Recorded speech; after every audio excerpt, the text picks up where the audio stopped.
एक स्वभाव आहे, पोटामध्ये महिलांच्या काही राहत। एखाद्या बाईनं किती जरी सांगितलं ही गोष्ट मला सांगायची नाही, पण ती सांगितल्याशिवाय राहत नाही बघा। एखाद्या स्त्रीला एखादी गोष्ट जर माहिती पडली तर टीव्हीला बातमी द्यायच्या अगोदर जरा यांना सांगत जा।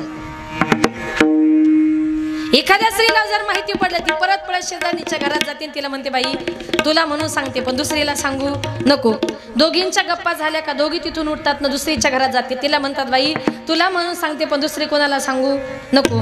असं करता करता 2च्या झाल्या 4, 4च्या झाल्या 8, 8च्या झाल्या 16, 16 झाल्या 32, म्हणजे 2 मिनिटांमध्ये बातमी गावभर पसरते। टीव्ही पेक्षाही जलद वेग असतो का?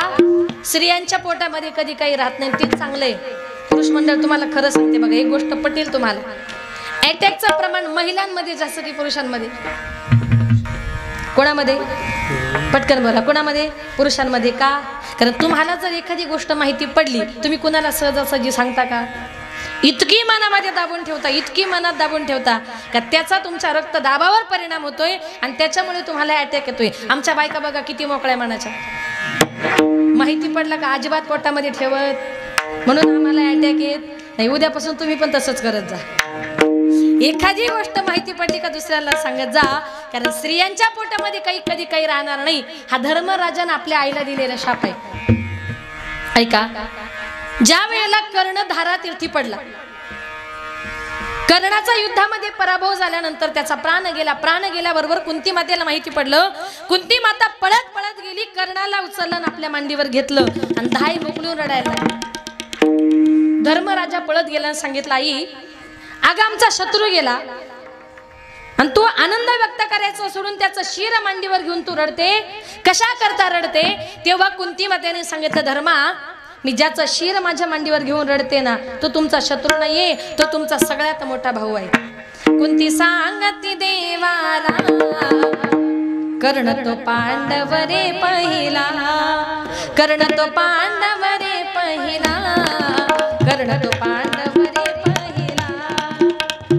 काय सांगितलं? कुंती सांगती देवाला आणि कर्ण तो पांडव रे पहिला, हा सगळ्यात मोठा तुमचा भाऊ आहे। आणि त्यावेळेला धर्मराजाने सांगितलं आई तो जर आमचा सख्खा भाऊ होता, जन्माला आल्यापासून आम्ही त्याच्याशी वैरत्व पत्करलं, शत्रुत्व पत्करलं, आम्हाला जर माहिती असतं ना हा आमचा सख्खा भाऊ आहे आम्ही त्याला कधीच मारलं नसतं। आणि त्यावेळेला धर्मराजाने सांगितलं आई आमचा भाऊ गेल्यानंतर तू आम्हाला सांगितला का तो तुमचा भाऊ होता, इतकी मोठी गोष्ट इतकी वर्ष तू पोटामध्ये लपून ठेवली ना माते, मी तुला आशीर्वाद देतोय का इथून पुढे स्त्रियांच्या पोटामध्ये कधी काही राहणार।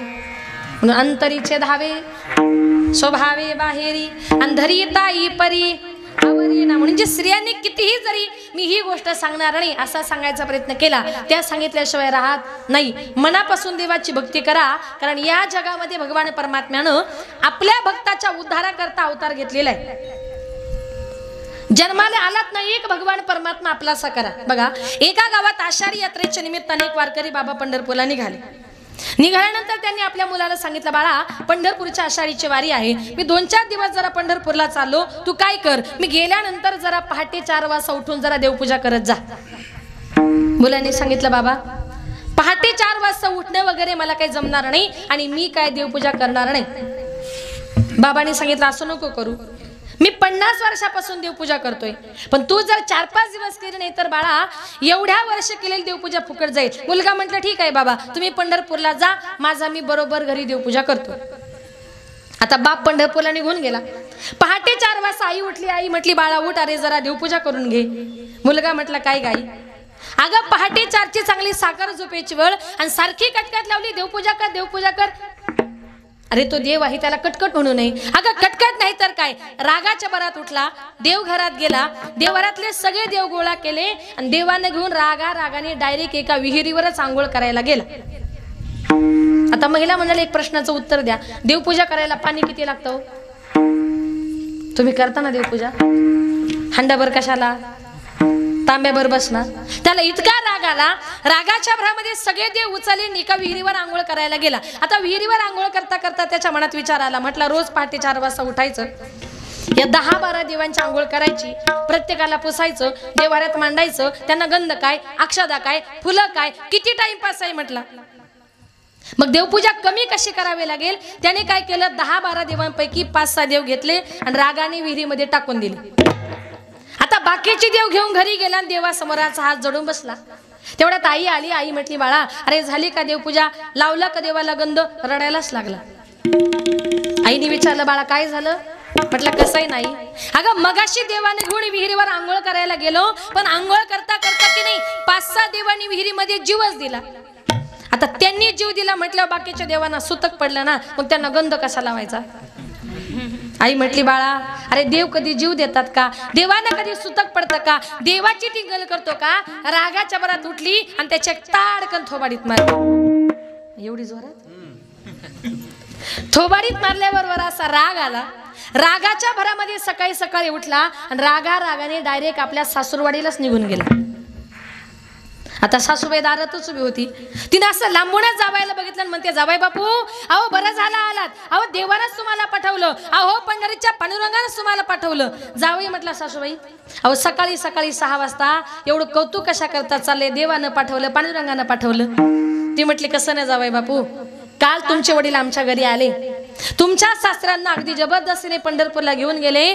मला कालपासून चिंता पडली होती, उद्या देवपूजा कोण करेल. म्हटली, बरं झालं बाई तुम्ही वेळेवरच आलात. म्हटलं तिकडून सुटलो आणि इकडे आलो. आता पहाटे 4 वाजता सासूबाईने उठवलं.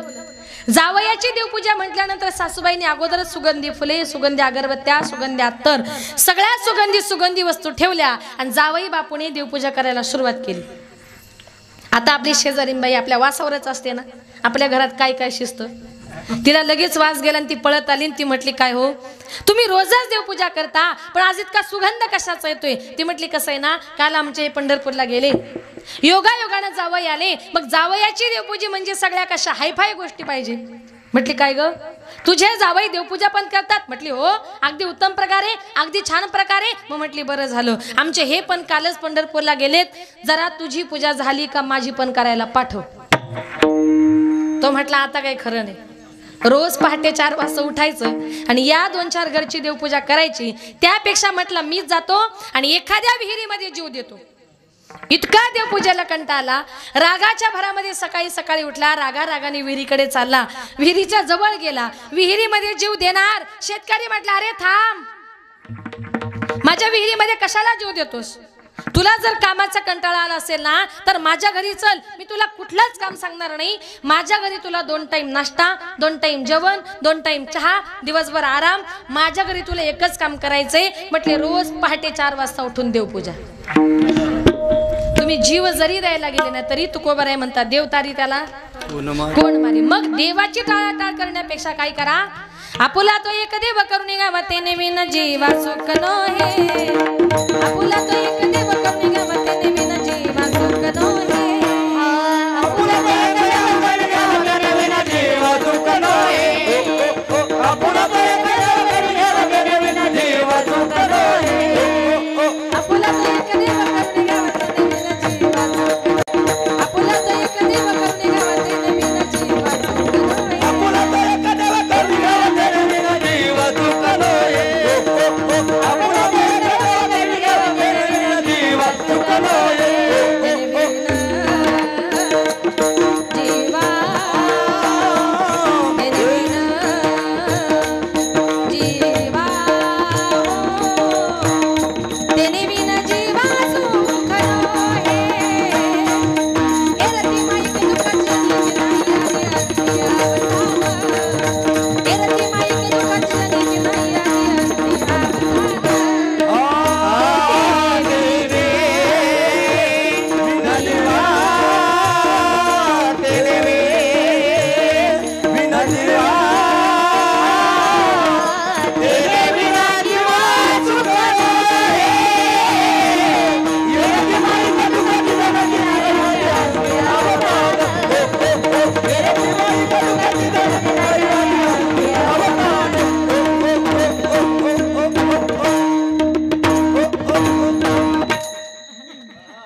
छान म्युझिक दिली हो. आपुला तो एक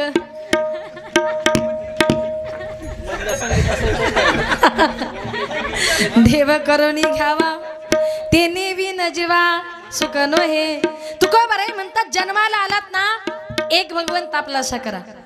आताच्या काळामध्ये लोकांची गंमत तशी झाली, आपल्याला भक्ती नेमकी कुणाची करावी, पूजा नेमकी कुणाची करावी हे कळत नाही. आपला वार बदलला की आपली भक्ती सुद्धा बदलते. सोमवार आल्यावर महादेव, मंगळवारी महिला मंडळ, देवी माता, बुधवारी पांडुरंग परमात्मा, गुरुवारी तुम्हाला देवच माहिती नाही का, बोला ना, प्रभू दत्तात्रय, शुक्रवारी जय जय संतोषी माता, जय जय मा, जय जय संतोषी माता, जय जय.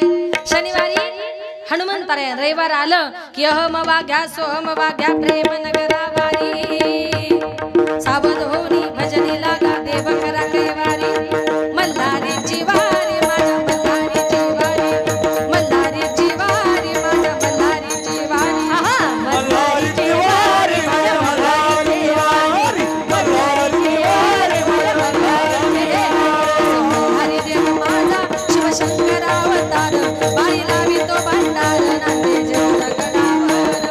मल्हारी देव माझा शिवशंकर अवतार, बाळी लावी तो भंडार नांदे जगगडावर. असा मल्हारी देव माझा शिवशंकर अवतार, बाळी लावी तो भंडार नांदे जगगडावर. मल्हारी देव माझा शिवशंकर अवतार, बाळी लावी तो भंडार नांदे जगगडावर. मल्हारी माझा मल्हारी, मल्हारी माझा मल्हारी, मल्हारी माझा मल्हारी, मल्हारी माझा मल्हारी. ठाण मांडूनी बसलया सतवारी, दुसरे कैलाश शिखर गड जेजुरी. ठाण मांडूनी बसलया सतवारी, दुसरे कैलाश शिखर गड जेजुरी. असा मल्हारी देव माझा, असा मल्हारी देव माझा, नाही देत हो नकार, करतो स्वप्न ते साकार, देतो जगाला आकार. मल्हारी देव माझा शिवशंकर अवतार, बाळी लावी तो भंडार नांदे जगगडावर. असा मल्हारी देव माझा शिवशंकर अवतार, बाळी लावी तो भंडार नांदे जगगडावर. मल्हारी देव माझा शिवशंकर अवतार, बाळी लावी तो भंडार नांदे जगगडावर. येळकोट येळकोट सदानंदाचा, बाळूमामाच्या नावानं.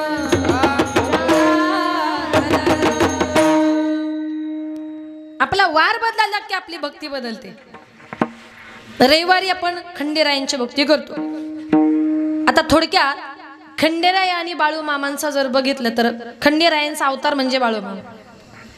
देवाला आपल्या प्रत्येक भक्तापर्यंत जाणं शक्य नाही, म्हणून संतांच्या रूपाने, बाळूमामाच्या रूपाने खंडेरायानं या जगामध्ये अवतार घेतलेला आहे. तोही महादेवाचाच अवतार आहे. खंडेरायांचा अवतार म्हणजे महादेवाचा अवतार. महादेव नंतर खंडेराया झाले आणि खंडेरायानंतर बाळूमामा झाले. हे वेगवेगळ्या प्रकारचे रूप धारण केलेले आहेत. कशा करता? केवळ फक्त आपल्या भक्ताच्या उद्धाराकरता. बाळूमामा वैदव वैदव वैद, त्यानं विद्या केल्या पैदव पैदव पैद. बाळूमामा वैदव वैदव वैद, त्यानं विद्या केल्या पैदव पैदव पैद. रुद्राचा अवतार ह्यो, राहतो अदमापुरात.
आपल्या भक्ताच्या उद्धाराकरता धारण केलेले आहेत। अनंत अवतार घेसी भक्त कारणी कनवाळू कृपाळू दिना लागे उद्धरणी। अनंत अवतार भगवान परमात्म्याने धारण केलेले आहेत। म्हणून आणि आपला विषय चालला होता की जीवन जगत असताना शांतता जर पाहिजे असेल तर माझे नाथ बाबा। पुढचं उदाहरण आहे ते म्हणजे वारकरी संप्रदायाचं वैराग्य। वैराग्य दाखवायचं झालं तर माझे तुकोबरा इतकं वैराग्य। तुकोबरांच्या घराचं वर्णन जर बघितलं तर घर चंद्रमोळी, केळीवर नारळी, चुलीवर हारळी। तुकोबरांच्या घरामध्ये झोपलं की आकाशातला चंद्रवरती दिसायचा। पाणी पिण्यासाठी केळीवर एक नारळाची करवंटी होती आणि पाऊस आला की सगळ्या चुलीवर हरळ उगवायची। याचा अर्थ काय, तुकोबरांच्या घरातली चूल सुद्धा कधी पेटत नव्हती, इतकं वैराग्य। पण तुकोबरे म्हणजे सर्वसामान्य नव्हते। तुकोबरे म्हणजे पूर्वीच्या काळचे श्रीमंत सावकार। एक दिवस चोरांना वाटलं तुकोबरे सावकार आहे, तुकोबऱ्यांच्या घरी जावीन चोरी करावी। चोर तुकोबऱ्यांच्या घरी चोरी करण्याकरता गेले। आता एका प्रश्नाचं जरा पटकन उत्तर द्या, आपल्या घरी चोर जर चोरी करायला आले तर पहिलं कुठून डोकून बघतात? बरं दरवाजातून कसं बघतील बरं? चोरी केली नाही वाटतं, खिडकीतून बघतात। कुठून? खिडकीतून। चोर तुकोबरांच्या घरी चोरी करण्याकरता आले। चोरांनी खिडकीतून डोकावून बघितलं तर त्यांना असं दिसलं, ज्यांच्या घरामध्ये आपण चोरी करायला आलोय त्या घरामध्ये एक माता ऐन कडकडत्या थंडीच्या दिवसामध्ये आपल्या 2 मुलांना अंगावरच्या पांघरत्या पदरावर अंथरून 2 मुलांना घेऊन झोपली होती। कडाक्याची थंडी पडलेली होती। ती आई आणि मुलं थंडीमध्ये कुडकुडत होती। चोरांनी विचार केला की अरे आईने कडकडत्या थंडीच्या दिवसामध्ये ज्यांना अंगावर घ्यायला गोधडी सुद्धा नाही त्यांच्या घरी काय असणार हो। चोर तुकोबरांच्या घरी चोरी करण्याकरता गेले, पण तुकोबरांच्या घरातून काही नेलं नाही, कारण नेण्यासारखं काहीच नव्हतं। तुकोबरांच्या घरातून काही नेलं नाही, पण तोंड लपवण्याकरता चोरी करण्याकरता जी काही घोंगडी आणली होती ना, ती घोंगडी चोरांनी तुकोबरांच्या बायकोच्या मुलांच्या अंगावर टाकली।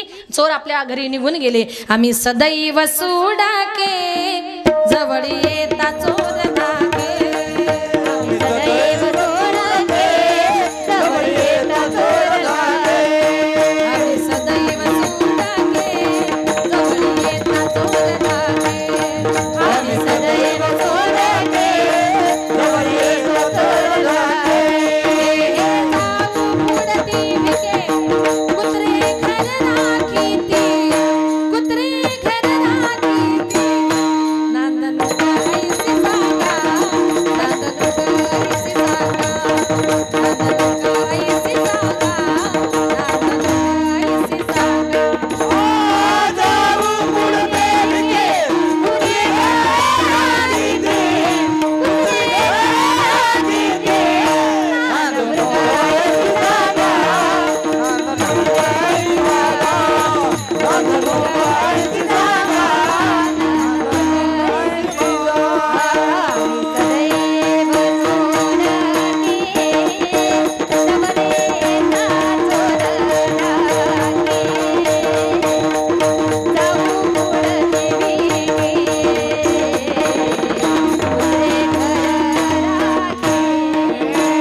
सुडके जवळी येता चोर धाके। तुकोबरे म्हणतात आमच्या घराचं रक्षण चोरांनी करावं, कुत्र्यांनी करावं, हे माझ्या घरचं वैराग्य। आणि शेवटी म्हणजे गुरुनिष्ठा, इतकी गुरुनिष्ठा का गुरुपेक्षा शिष्य वरचं ठरावा। जवळच इंद्रायणीच्या डोहामध्ये बुडालेली अभंगवरती काढण्याकरता माझ्या तुकोबऱ्यांनी बिना अन्न पाण्याविना 13 दिवस उपोषण केलं। पण तुकोबरे वैकुंठाला गेली ही बातमी निळोबायांनी कळली। त्यांनी ठरवलं जोपर्यंत माझे गुरु वैकुंठातून मला परत भेटण्याकरता येत नाही तोपर्यंत मी अन्न पाण्याला स्पर्श करणार नाही। निळोबायांनी उपोषण करायला सुरुवात केली। 10 दिवस झाले, 20 दिवस झाले, 30 दिवस झाले, निळोबाया अन्न पाणी घेना। पांडुरंगा परमात्म्याला साकडं पडलं आणि देव गेले, म्हटले निळोबाया काहीतरी खाऊन घ्या, काहीतरी पिऊन घ्या। आणि त्यावेळेला देव निळोबऱ्या देवाला म्हणतात, तुझं लागे येथे बोलाविले कोणी, प्रार्थील्या वाचनी आला सिगा. अरे तुला कोणी बोलवलं? ऐका निळोबऱ्या, अरे तू माझी समजूत घालतोय ना, मी त्याला ओळखतय नाही. निळा म्हणे आम्ही नोळखी जे देवा, आणि तू कयाचा धावा करीत सो. धावा करतोय तो माझ्या तुकोबऱ्यांचा.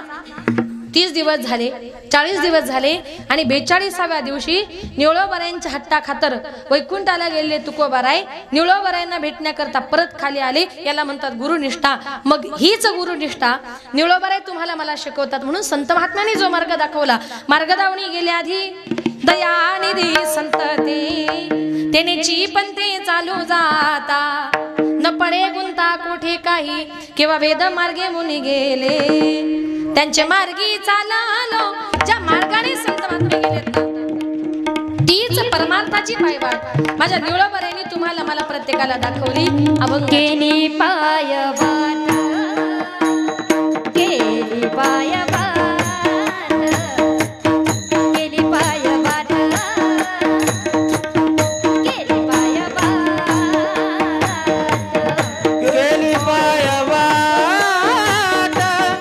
केली पायवाट, केली पायवाट, केली पायवाट,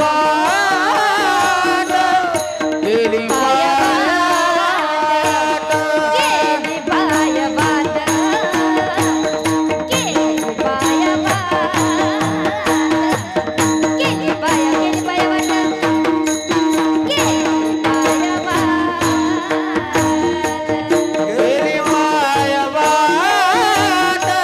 केली पायवाट,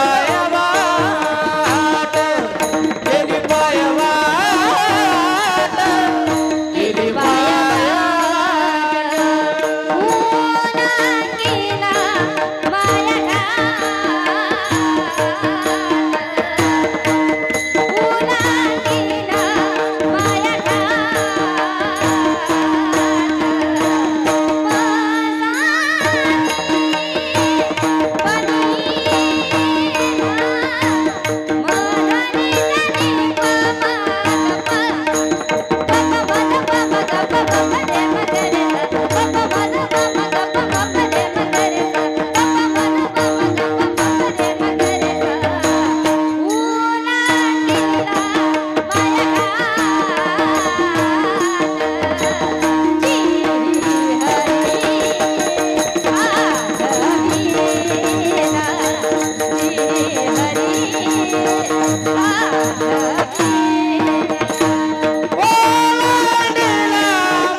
केली पायवाट, उल्लंघिला माया घाट. निळोबराय म्हणतात, आमच्या संत महात्म्यांनी जो मार्ग दाखवला त्या मार्गाने तुम्हाला मला जायचे. मग संत महात्म्यांनी जो मार्ग दाखवला तो आपल्याला हरिपाठाचा, कीर्तनाचा, भजनाचा, आळंदीचा, पंढरपूरचा तो मार्ग दाखवला. तो कुठला माहितीये? मार्ग आहे नीट पंढरीचा. या देहानं जन्माला येऊन माणसाने आळंदीची वारी केली पाहिजे, पंढरपूरची वारी केली पाहिजे, हरिपाठाला गेलं पाहिजे, कीर्तनाला गेलं पाहिजे, भजनाला गेलं पाहिजे. पण काही काही लोक आयुष्यात हे काहीच करत नाही. उलट कीर्तन संपलं की मला म्हणतात, ताई पहिल्यांदा कीर्तन कशाला म्हणतात आज कळालं. मी म्हणते दुर्दैव तुझं, तू महाराष्ट्रात जन्माला आला. कारण का महाराष्ट्र ही संतांची भूमी आहे. मग जन्माला येऊन जर तुम्ही हरिपाठाला गेला नाही, कीर्तनाला गेला नाही, भजनाला गेला नाही, तर तुमचा मनुष्य जन्म फुकट गेला असं समजा. एक सुंदर उदाहरण सांगते का. एका जंगलामध्ये एका झाडावर एक माकड आणि माकडीन दोघं जण राहत होते. लक्ष आहे ना तुमचं महिला मंडळ? कुठे राहत होते? झाडावर. कोण राहत होते? म्हणजे लक्ष आहे तुमचं. माकड आणि दोघांचा नवरा बायको त्या झाडावर राहत होते. एक दिवस दोघा नवरा बायकोच्या गप्पा चालू होते आणि तेवढ्यात त्या विहिरीतून आकाशवाणी झाली, जो कोणी प्राणी या विहिरीमध्ये उडी मारेल त्याला मनुष्य जन्म प्राप्त होईल, आणि जो कोणी मनुष्य या विहिरीमध्ये उडी मारेल त्याला प्राण्याचा जन्म प्राप्त होईल. आता ही आकाशवाणी ऐकल्याबरोबर स्त्रियांचं मन कसं भावनिक असतं ना, स्त्रिया कशा भावनिक असतात, तशी ती माकडीन थोडीशी भावनिक झाली. त्या माकडाला म्हटली, अहो मनुष्य जन्म प्राप्त करण्याची संधी आली, चला मारायची का उडी? त्या माकडानं सांगितलं, नको, बरं आहे आपलं माकडाचंच. ती म्हटली, ऐका, अहो मनुष्य जन्म मिळणं म्हणजे फार अवघड आहे. एक एक योनी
चाल म्हटली तुम्ही. एक एक योनी कोटी कोटी फेरा. पुढे काय म्हटले? तेव्हा लागे वारा. हा, तेव्हा लागे वारा मनुष्याचा. बर का, एक एक कोटी कोटी योनी फिरल्यानंतर माणसाला मनुष्य जन्म प्राप्त होतोय. मग अनासही तो आपल्याला मिळणार आहे, नाही कशाला म्हणता. आता या जगामध्ये स्त्री हट्ट झाला की पुरुषाला नाही बोलताच येत नाही. त्याने सांगितलं, तू इतकी हट्ट करते ना, ठीक आहे आपण विहिरीमध्ये उडी मारू, पण उडी मारताना दोघांनी बरोबर. नाहीतर मी मारायचो उडी आणि तू राहायची झाडावर बसून, असं नको व्हायला. ती म्हटली, तेवढा बाईकवर विश्वास नाही का? विश्वास नसेल तर म्हटले हात पकडा, तुम्ही 1 2 3 म्हणा, आणि तुम्ही 1 2 3 म्हटले का आपण उडी मारू. ते माकड म्हटलं ठीक आहे. त्यानं आपल्या बायकोचा असा पॅक हात पकडला. ते माकड म्हटलं 1 2 3 म्हटलं की दोघांना बरोबर कोणी विहिरीमध्ये उडी मारली. आता विहिरीमध्ये उडी मारल्या बरोबर त्या माकडाचा झाला दिव्य पुरुष आणि त्या माकडीनीची झाली सुंदर स्त्री. दोघे जण नवरा बायको विहिरीच्या वरती आले, एकमेकांची प्रशंसा करू लागले. तिने सांगितलं, हो प्रशंसेचं राहू द्या, इतका सुंदर मनुष्य देह प्राप्त झालाय ना, चला पटकन कुठेतरी जाऊ, एखादा गुरु करू, गळ्यामध्ये माळ घालू, हरिपाठाला काय, कीर्तनाला काय, भजनाला काय, आळंदीला काय, पंढरपूरला काय, आणि उरलेल्या आयुष्यामध्ये या संपूर्ण मनुष्य देहाचं सार्थक करून घेऊ. त्या माकडानं सांगितलं, अगं तुझ्या सांगण्यावरून माकडाचा माणूस झालो, आणि तू म्हणते आता गळ्यामध्ये माळ घालायची, हरिपाठाला जायचं, कीर्तनाला जायचं, भजनाला जायचं, म्हणजे खाणं पिणं सगळं बंद करायचं. माझ्याच्याने काही ते शक्य होणार नाही. तिने सांगितलं, किती खाता? आता अर्ध्याला जास्त वय झालं, आता तरी सुधरा, आता तरी माळ घाला. बघा कितीतरी बायका आपल्या नवऱ्यांना समजावण्याचा प्रयत्न करतात, पण माकडं ऐकत. माकडाबद्दल बोलते बरं, माणसाबद्दल नाही. अजिबात गैरसमज करू नका. माकडच ते त्यांना ऐकलंच नाही. तो म्हटला, तू इतकी माळ घालायचा आग्रह करते ना, माझं माकडाचंच बरे. म्हटलं, मी परत विहिरीमध्ये उडी मारतो. तिने सांगितलं, ऐका नका मारू उडी, परत हा मनुष्य देह मिळणार नाही. तो म्हणायचा, नाही नाही मी विहिरीतच उडी मारतो, तुम्हाला माळ घालायला लावशीनच.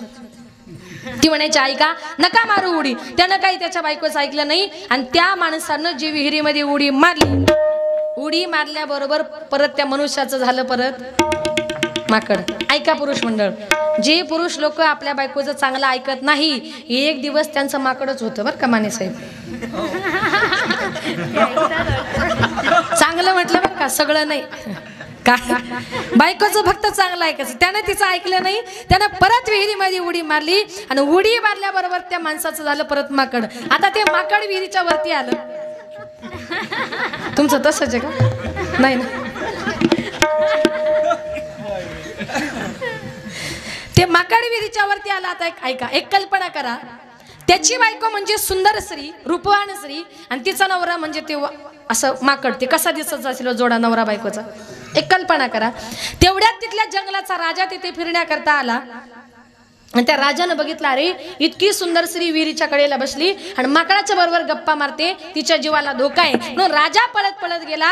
राजानं त्या स्त्रीच्या बोटाला धरलं आणि तिला घेऊन आपल्या राजवाड्याकडे चालला होता. ते माकड पाठीमागून रडत होतं, विनंती करत होतं, सांगत होतं, राजेसाहेब ती माझी बायको आहे, नेऊ नका तिला, पाया पडतो तुमच्या. आता मला सांगा पुरुष मंडळ, माकडानं किती सांगितलं ही सुंदर बायको माझी आहे, मग माकडाला बायको मिळेल? म्हणून प्रत्येक माई बापानं ऐका, आत्ताच्या काळामध्ये माकडांना बायका मिळत नाही. ऐकलं का? आत्ताच्या काळामध्ये माकडांना बायका मिळत नाही. ज्या ज्या आई बापाला आपल्या मुलाचं चांगलं व्हावं असं वाटत असेल तर तुमचा मुलगा रात्री बेरात्री कुठे जातो, उशिरापर्यंत काय करतो याची चौकशी करा. आणि जर तुम्ही तुमच्या मुलांची चौकशी केली नाही तर एक दिवस तुमच्या मुलाची फजिती सुद्धा त्या माकडासारखीच. संतवात्मे म्हणतात, एवढंही सांगून जर तुम्ही ऐकत नसाल तर हे जरी नाही काल मग दुसरा येईल, हे जरी नाही काल, हे जरी नाही काल मग दुसरा येईल, हे जरी नाही काल. सरते शेवटी वा काळ बांधून नेईल, सरते शेवटी वा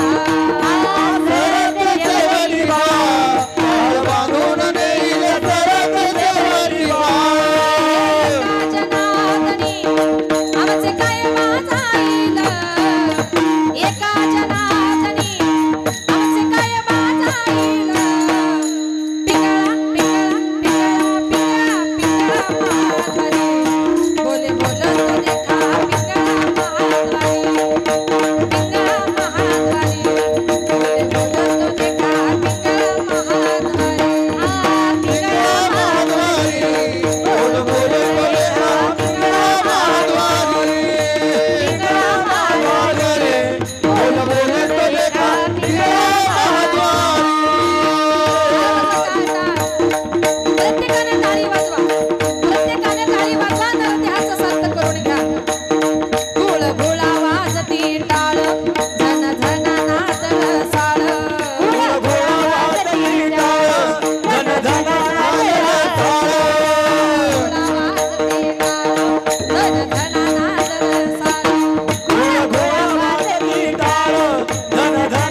जेवढं काही म्हटले ना सगळ्याचा अर्थ एकच आहे. नाथ बाबा म्हणतात आम्ही तुम्हाला सांगतोय आळंदीला जा, पंढरपूरला जा, बाळू मामाचे भक्त व्हा, बाळू मामांची मनापासून सेवा करा, गळ्यामध्ये पवित्र तुळशीच्या माळा घाला, एवढा आम्ही तुम्हाला सांगतोय. तरी तुम्ही जर ऐकत नसाल तर तुमची फजिती सुद्धा एक दिवस त्या माकडासारखीच. हे जरी नाही काल मग दुसरा येईल सरते शेवटी बा, काळ बांधून नेईल एका जनार्दनी, आमचे काय माझा येईल पिंगळा पिंगळा पिंगळा पिंगळा पिंगळा महाद्वारी, बोले बोलत देखा पिंगळा महाद्वारी, बोले बोलत देखा पिंगळा महाद्वारी. संत महात्मे तुम्हाला मला प्रत्येकाला उद्धाराचं साधन सांगतायत. म्हणून संत महात्म्यांनी जी वाट दाखवली, कैली पाय वाट उल्लंघिला माया घाट. आता तुम्ही सांगाल आम्ही सगळे घाट बघितले, पण माया घाट अजून कुठे बघितला नाही. बघा, माया या शब्दाचा अर्थ आहे मा म्हणजे नाही, आणि या म्हणजे जे अस्तित्वात नाही अशी ती माया. माया म्हणजे वांझेच्या मुलासारखी, माया म्हणजे सशाच्या शिंगासारखी. माया नावाची गोष्ट दिसत नाही, पण तिने अनेकांना फसवलं. बघा, ज्या वेळेला भगवान महादेव जंगलामध्ये तपश्चर्या करत होते, जंगलामध्ये तपश्चर्या करत असताना एक ती माया भिल्लिनीच्या रूपामध्ये जंगलामध्ये आली, आणि भगवान महादेवांनी जेव्हा त्या भिल्लिनीला बघितलं ना, भगवान महादेव त्या मायेच्या पाठीमागे फसले, आणि भगवान महादेवांची अवस्था कशी झाली, धडक मारिली मारिली मारिली शंकरा, धडक मारिली मारिली मारिली शंकरा, धडक मारिली मारिली मारिली शंकरा, धडक मारिली मारिली मारिली ब्रह्मयाचा मातेरा गेला, ब्रह्मयाचा मातेरा गेला, ब्रह्मयाचा ब्रह्मयाचा ब्रह्मयाचा मातेरा गेला, ब्रह्मयाचा ब्रह्मयाचा ब्रह्मयाचा मातेरा. चंद्रासी चंद्रासी नरारा, मित्र चंद्रासी चंद्रासी चंद्रासी नरारा, चंद्राची चंद्राची चंद्राची नरारा, चंद्राची चंद्राची नरारा.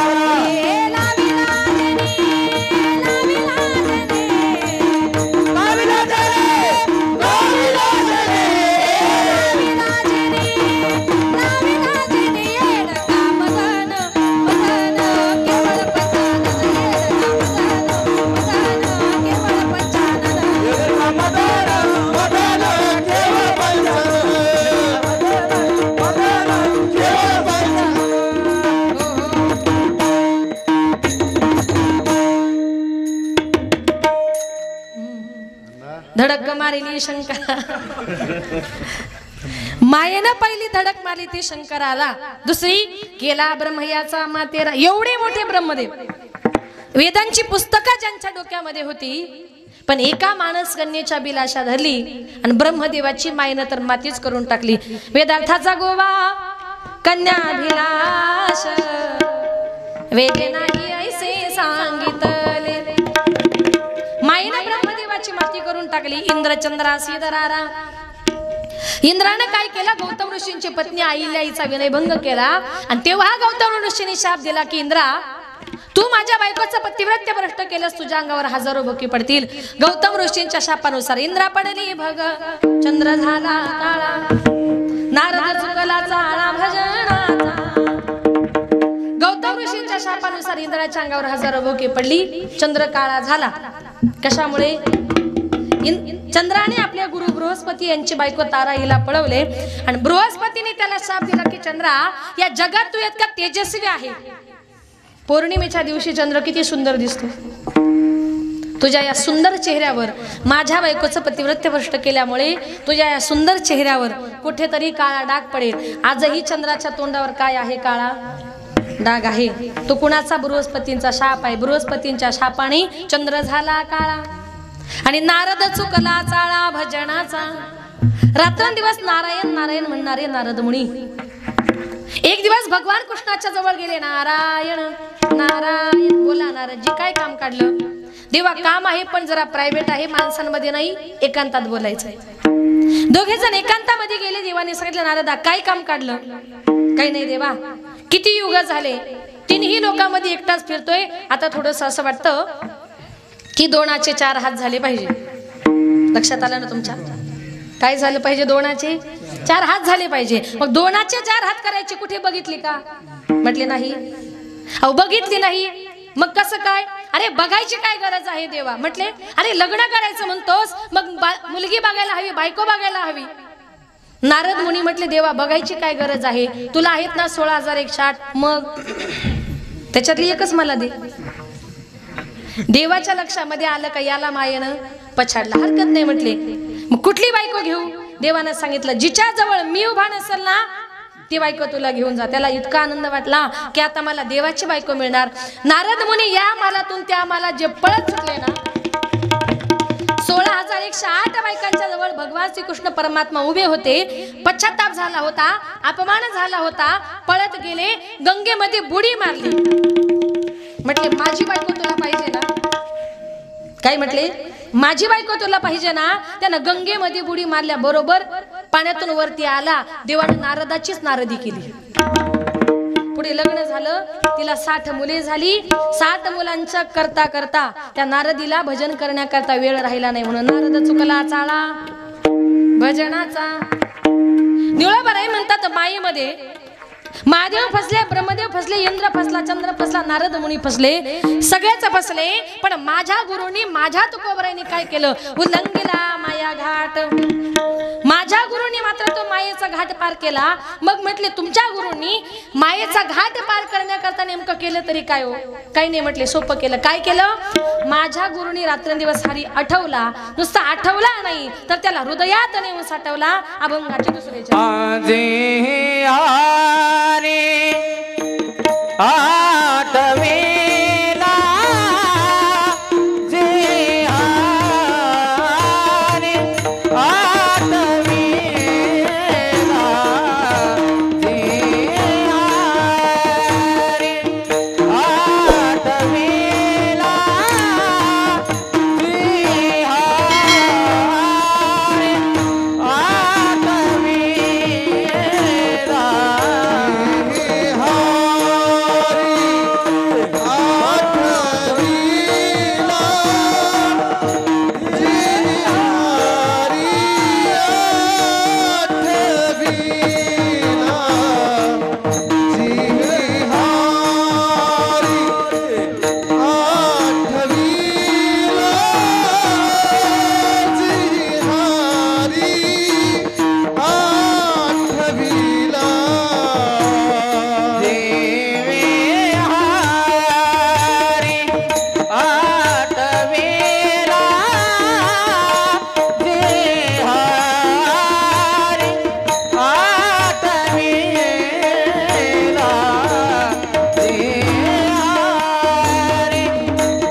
केली पायवाट उल्लंघिला माया घाट जिही हरी आठविला जिभे हृदय धरिला.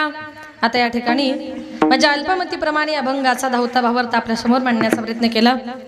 कार्यक्रमाची वेळ ही संपत आलेली आहे. जवळजवळ 11 वाजलेत, पण जास्त वेळ घेणार नाही. शेवटच्या 10 मिनिटांमध्ये थोडंसं प्रबोधनाविषयी बोलते की तुकोबराई म्हणतात आमच्या संत महात्म्यांनी हरी आठवला, नुसता आठवला नाही तर त्याला हृदयामध्ये जागा दिली. त्याप्रमाणे आपण देखील त्या भगवान परमात्म्याला आठवायचं, त्याला आपल्या हृदयामध्ये जागा द्यायची. आणि निश्चितच प्रत्येक माई बापाने आपल्या मुलांवर चांगल्या पद्धतीने संस्कार करा, चांगले संस्कार करा. कारण स्त्रीचं जर जीवन बघितलं तर स्त्रीचं जीवन म्हणजे फार अवघड असतं. ज्या वेळेला एखाद्या मुलीचा जन्म होतो, जन्म झाला की ती कुणाची तरी मुलगी असते, नंतर लग्न झालं की कुणाची तरी पत्नी होते, कुणाची तरी ताई असते, कुणाची तरी आई असते, नंतर कुणाची तरी आजी होती. अनेक नाती तिला निभवावी लागतात. स्त्रीचं जीवन म्हणजे कसं असतं ऐका. जन्म बाईचा बाईचा खूप घाईचा, एक आईचा आईचा एक ताईचा. जन्म बाईचा बाईचा खूप घाईचा, एक आईचा आईचा एक ताईचा. बाहुली होती खेळ खेळाया, जाहली मोठी मोहने काया. गंध वेसा गंध जाईचा, जन्म बाईचा बाईचा खूप घाईचा, एक आईचा आईचा एक ताईचा. आईचा आणि मुलीचं नातं म्हणजे अतिशय गोड. आज शेवटी जाता जाता तुम्हाला आईचं आणि मुलीचं नातं सांगून जाणार आहे. अतिशय गोड, पण असं एकही घर नाही का त्या घरामध्ये आईचं आणि मुलीचं भांडण होत नाही. पण त्या माये लेकीचं भांडण म्हणजे कसं असतं ऐका. माये लेकीचं भांडण दया दुधाची उकळी, लेक धरते अबोलाई मनाची मोकळी. घरामध्ये एखाद्या आईचं मुलीचं जर भांडण झालं ना तर मुलीला आईविषयी राग येतो, आईच्या मनात राग नसतो तर उलट प्रेम असतं. कारण आई जे शिकवते ते काय असतं. आई शिकविते तुला राग येतो लेकी, पराया माणसाशी बोलू नाही काय की. काय म्हणते आई तुझी मुलीची जात आहे, लग्न करून तुला परक्या घरी जायचंय, परक्या पुरुषाशी रस्त्यावर पटकन बोलू नये, बोललं तर लोक नावं ठेवतात. अशा प्रकारचे संस्कार आई आपल्या मुलीवर करत असते. मुलींवर संस्कार करता करता आपल्या मुली लहानाच्या मोठ्या कधी होतात हे माईबापाला सुद्धा कळत नाही. एक दिवस अचानक लग्न करून मुलगी पर घरी निघून जाते आणि मुलगी पर घरी निघून गेल्यानंतर त्या घरामध्ये आईला आपल्या मुलीशिवाय करमत नाही. मग आपल्या मुलीची आठवण म्हणून ती आई घरामध्ये काय करत असते. लेक जाते सासन लाई लाग कर मेरा, सारविल्या भिंतीवर काढल्या ग मैना. लेक जाते सासरला मागे मागे फिरू पाही, बोलली आई माझी लाडाची लेक जाई. लेक जाते सासरला माय लेकी पडे गळा, कस कोरड्या नदीला पाणी येत खळा खळा. लग्न करून एखादी मुलगी जायला निघाल्यानंतर त्या आईला रड असं सांगावं लागत नाही हो. आपली मुलगी जायला निघाली की त्या आईच्या डोळ्यातून खळकण असं पाणी येतं. इतके जर माईबाप आपल्या मुलांवर आपल्या मुलींवर जर प्रेम करतात, हे सगळं प्रेम आपण का विसरतो. प्रत्येक ठिकाणी संतांनी कवींनी कवयित्रींनी गोडवी गायली त्या आईचे. निबंध लिहिले जातात आईबद्दल, कविता लिहिल्या जातात आईबद्दल, वक्तृत्व केलं जातं आईबद्दल, पण बाप अजूनपर्यंत कुणी रेखाटला नाही. आज समाजाला बाप रेखाटायची गरज आहे. आईविषयी बोललं जातं म्हणून आईचं महत्व कळतंय, पण आजचा समाज म्हणजे प्रबोधन केल्याशिवाय त्यांच्या लक्षामध्ये येत नाही असा समाज बनलेला आहे. मग बापाबद्दल सांगितल्याशिवाय मुलांना बापाची किंमत सुद्धा कळत नाही. जीवनामध्ये आपला बाप आपल्या मुलाकरता किती कष्ट करत असतो, अतिशय कष्ट करत असतो आपल्या मुलांकरता. जेवढा काही करतो ना, दिवसभर जर तो कामाला जात असेल तो विचार करतो दिवसभर काम करून माझ्या बायको मुलांचं पोट भरत नाही, तो डे नाईट ड्युटी करतो आणि रात्रंदिवस आपल्या मुलाचा सांभाळ करत असतो. तो जीवनामध्ये आपला बाप किती महत्वाचा असतो प्रत्येकानं ऐका. उरामंदी माया त्याच्या काळ्या मेघावानी, दाखविना कधी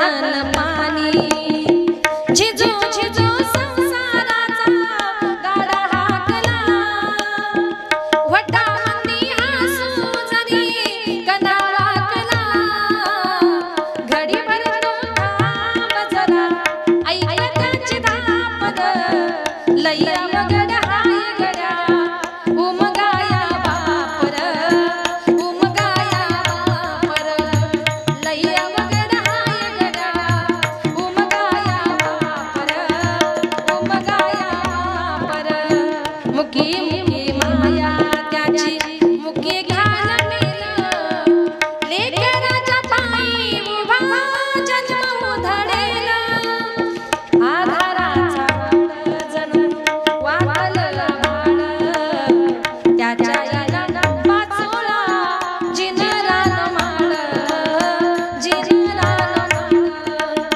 घडी भर थांब जरा ऐक त्याची धापद लैया वगड हाय गड्या उमगाया बापर उमगाया बापर लैया वगड हाय गड्या उमगाया बापर उमगाया बापर जीवनामध्ये आपला बाप किती महत्वाचा असतो बापाची किंमत सांगितल्याशिवाय किंमत कळणार नाही म्हणून आजही शेवटी जाताना इथे बसलेल्या प्रत्येक आई बापाची व्यथा मी तुमच्या समोर मांडणार आहे का जीवनामध्ये आपला बाप आपल्या करता काय काय करत असतो रोजच्या जीवनाची सोय करणारी आई आपल्या पटकन लक्षामध्ये राहते पण पडद्याच्या पाठीमागे आयुष्याच्या शिदोरीची सोय करणारा बाप आपण का विसरतो मग आपल्या जीवनामध्ये आपला बाप किती महत्वाचा असतो इथे बसलेल्या प्रत्येकाची व्यथा मांडणार आहे प्रत्येकानं फक्त एक शब्द लक्षपूर्वक ऐका आणि जो मुलगा ऐकेल ना तो कधीच आपल्या मायबापाला घराच्या बाहेर काढणार नाही किती बाप महत्वाचा असतो बाप नसतो कुणाच्या ध्यानी मनी बाप माझा वेदनांचा धनी बाबा नसतो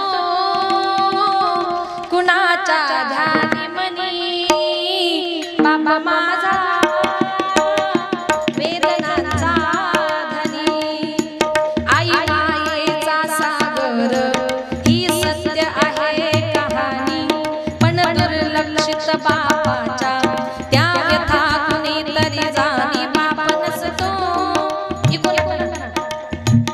कुणाच्या ध्यानी मनी बाबा माझा वेदनांचा धनी आई तव्यावरची भाकरी बाप तव्यावरचा पलिता भाकरी करवू नये म्हणून चटके खाई माझा पिता वेदना किती जरी झाल्या तो कोणाला सांगत नाही फक्त गरजा परिवाराच्या तो पूर्ण कर दुःख लपवून हासतो वरवरी बाप माझा वेदनांचा धनी आई म्हणजे घराची भिंत बाप आहे पाया घराचा त्याच्या अंगावरती भार कुटुंब संसाराचा पत्नीला जरीची साडी नवे कपडे मुलांना आणून बाप माझा गावभर फिरतो फाटलेली दूध तुटकी चप्पल केसाला नाही फणी बाप माझा वेदनांचा धनी बाप गेल्यावरती कळेल कुंकवाचे मोल मुलांना कळून येईल काय होता बापाचा रोल बाप गेल्यावरती कळेल कुंकवाचे मोल मुलांना कळून येईल काय होता बापाचा रोल आई समजा रुक्मिणी माता बापात विठ्ठल पहावा या दोन दैवता पोटी पुन्हा पुन्हा जन्म मी घ्यावा जपा त्यांना त्यांच्या म्हातारपणी बाप माझा वेदनांचा धनी आई मायेचा सागर ही सत्य आहे कहाणी पण दुर्लक्षित बापाच्या त्या व्यथा कुणीतरी जाणी बाप नसतो कुणाच्या ध्यानी मनी बाप वेदनाचा धनी, वेदनाचा धनी. अशा प्रकारे आपल्या जीवनामध्ये आपला बाप किती कष्ट करत असतो, आपले मायबाप किती कष्ट करत असतात, हे जर ऐकलं ना तर जीवनामध्ये आपले मायबाप म्हणजे मायबाप केवळ कासी तेने न जावे तीर्थासी. आपले मायबाप हे सगळ्यात महत्वाचं दैवत आहे, सगळ्या जगाला विसरा. आणि शेवटी जाताना सांगेल का ज्या छत्रपती शिवाजी राजांनी हर हर महादेव गर्जना करतो बा महाराष्ट्र घडवला, त्या राजांचं गुणगान आपण केलं पाहिजे. कारण महाराष्ट्रभर कीर्तन करत असताना माझं असं एकही कीर्तन नाही का राजांचं नाव घेतल्याशिवाय मी कीर्तन संपत नाही. एका माणसाने मला कीर्तन संपल्यावर प्रश्न विचारला, ताई तुम्ही कीर्तनामध्ये राजे राजे म्हणता, तुमचे राजे नेमके होते तरी कोण? देव होते का? तर नीट ऐका, छत्रपती शिवाजी राजे नेमके होते तरी कोण?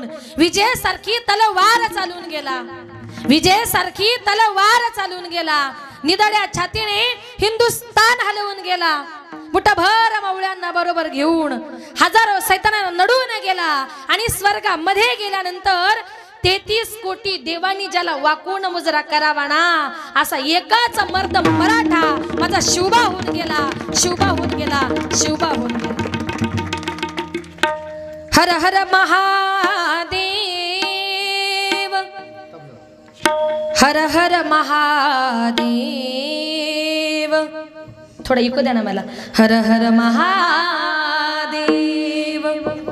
गिरीशिखरी किरीटा परी लहरी भगवा ध्वजा, गिरीशिखरी किरीटा परी लहरी भगवा ध्वजा, उगवला तारा तिमिर हरा गरजा शिवाजी.